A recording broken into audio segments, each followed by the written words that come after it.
You know, for most of my life, my goals have kind of just been like playing a game of whack-a-mole. I mean, you solve one problem, you put it away, you put that in the done pile, and you start working on the next one only to have the first one, bang, pop right up at you again.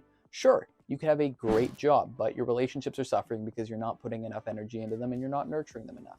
And you could be in great physical health, but your finances, absolute mess. What's going on, guys? My name is Josh Mountain. I'm a software engineer, entrepreneur, and filmmaker. And today I'm going to give you an insight into what I like to call the life quadrant framework. This is a framework that basically says that you can take any possible goal you have in life, no matter how small it is, to overly ambitious plans, and place it into one of these four quadrants. If you've ever heard people say that it's a lot easier to give advice to a friend than to give advice to yourself, they're absolutely right. The best way to actually give yourself the best advice is to depersonalize it.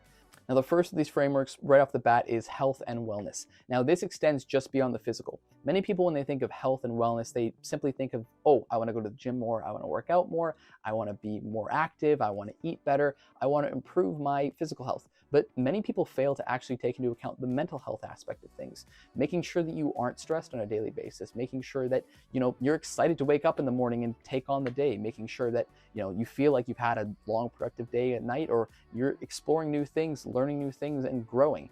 And that's really the whole point of what health and wellness is being healthy and being well. As cheesy as it sounds, I mean, that's what that first quadrant breaks down to. Everything you place in there extends just beyond your physical goals, but it also extends upon your mental goals. For me, it's working out 4 days a week, making sure that I'm not stressed at the end of the day, giving myself proper time to relax. And I'm not talking about like dark playground where you're sitting there and you're guilty and you know you should be working, but you just aren't. Not that kind of relaxation. Actual, genuine downtime. That kind of relaxation. Just making sure that you're living a well-balanced, healthy life. The goals that you're going to be putting into the health and wellness quadrant are going to be the ones that benefit you in the long run.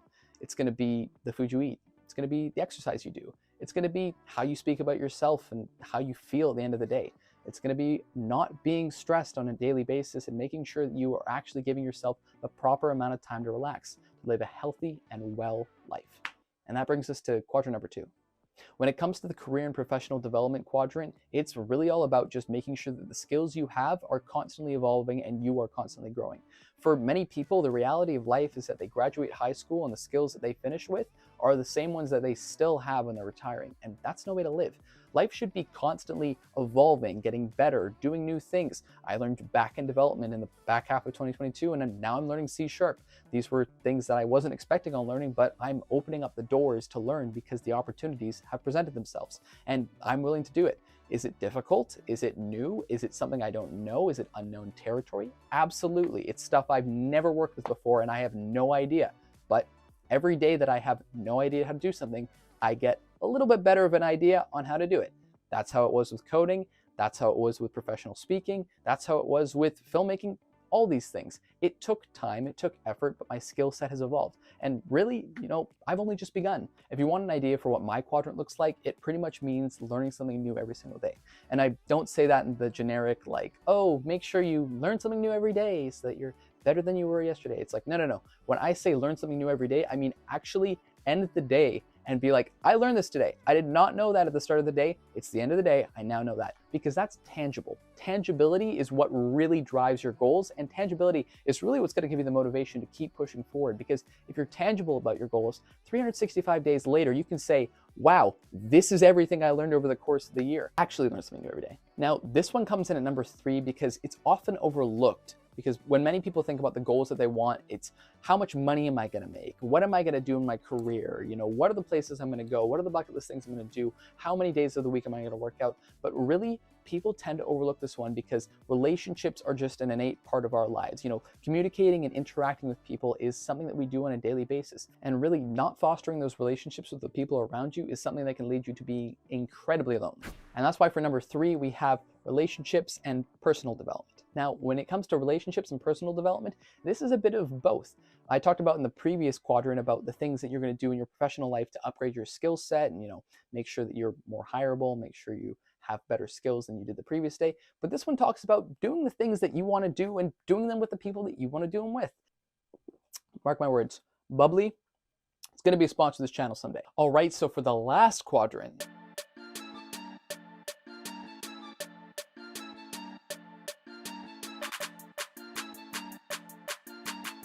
Now, financial stability and security is nothing new, so I am not going to pretend like I've reinvented the wheel on this one.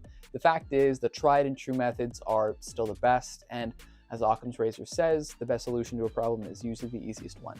The first one, obviously, is make sure you have an emergency fund. If you get laid off from your job, or you get into an accident, or there's some major expense in your life that you weren't expecting, the ability to pull money out and not have to worry about where it's coming from is huge. For me personally, when I got laid off in December, I had an emergency fund, and I used that emergency fund to fund my trip to San Francisco. During a time where you think financial stability and security would be the most tumultuous, I went around and went on a vacation.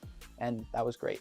And now that I'm back working again, that emergency fund is topped right back up. Now, for most people, 3 to 6 months worth of expenses is probably what you're going to want to shoot for, but just having that security in some form in the event of something happening is better than nothing.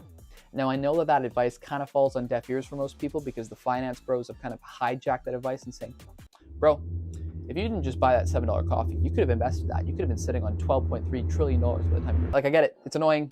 I get it. But the point still stands. Putting away any money at this age compounds it because you're using time to your benefit. And that's it. 4 simple quadrants that I could put any of my goals into, whether they be the goals I already have now or the goals I have coming up in the future. I know that I can designate it to one of those 4 quadrants and therefore provided the resources that it needs to grow and improve my life. Now, for those of you who stuck around to the end of the video, I have a little surprise for you. So, in the description below, I've linked to the PDF of the Life Quadrant Framework. I hope you can get some use out of it. I've gotten a ton of use out of it myself, and if you stuck around to the end of the video, hey, consider subscribing and hitting the like button. It really helps the channel and boosts my engagement to show myself to more people, and that'd be awesome.